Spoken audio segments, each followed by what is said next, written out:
มาเด้อมากินข้าวน้ำซาตีเด้อตักมาหาหนองย่ำใดเพิ่นก็เฮ็ดแนวกินสู่กินแบบดีบ่ว่าสิเป็นย่ำเช้าหรือย่ำแรงนะครับพี่น้อง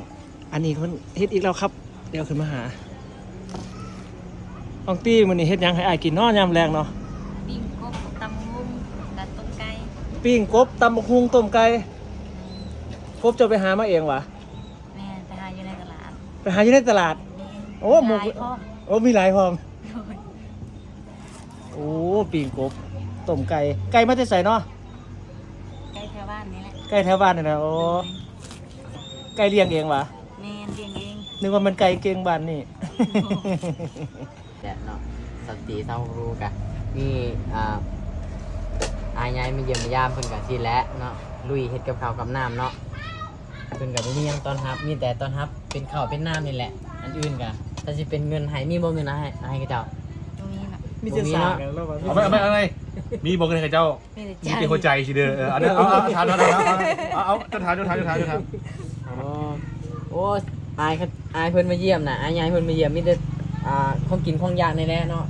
มีบ่เงินให้กับเจ้านะบ่มีแต่ใจเนาะโอ้มีแต่หัวใจว่าอายเพิ่นสิฮับเลยบ่โอ้เป็นไดมาเยี่ยมน้องน่ะน้องเพิ่นว่ามีแต่หัวใจน้องให้ยังไอเอามัดเอามัดทุกอย่างเลยปฏิน้องให้นะจัดเอาไม้ทู่ให้เราอันนึงน่ะไอ้มันทางน่ากินนะครับดูนะครับต้มไก่สาวลาวที่เสียโปนครับน้องตีสาวเสียโปนเพียรพื้นฐานสีเพียรนะตัวนี้คือสิบต้องฝากเนาะ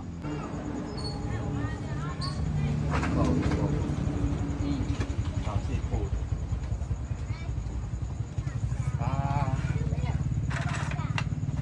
มาเด้อจ้ากินข้าวต้มไก่เนาะบ่แม่นเจียวปลาแดกเด้น้องดิแม่นเนาะ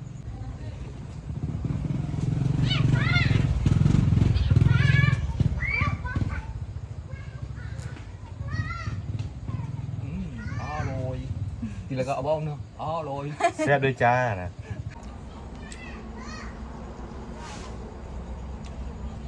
แซ่บด้วยจ้าโอเคทุกคนกับข้าวเสร็จเป็นที่เรียบร้อยแล้วเนาะมื้อนี้ก็มาเอาออกให้อายายเพิ่นกินเนาะเพิ่นมาแต่ฟังไทยมาเยี่ยมมายามโอเคเอาดูสิอาหารบ้านนอกสาวอาหารบ้านนอกน้องนี่เด้อมาเด้อมากินข้าวน้ำซาตีเด้อลองทักทายอายเพิ่นให้ดูเป็นแว่ได้สบายดีเมื่อยบ่มาแต่ไทยนะ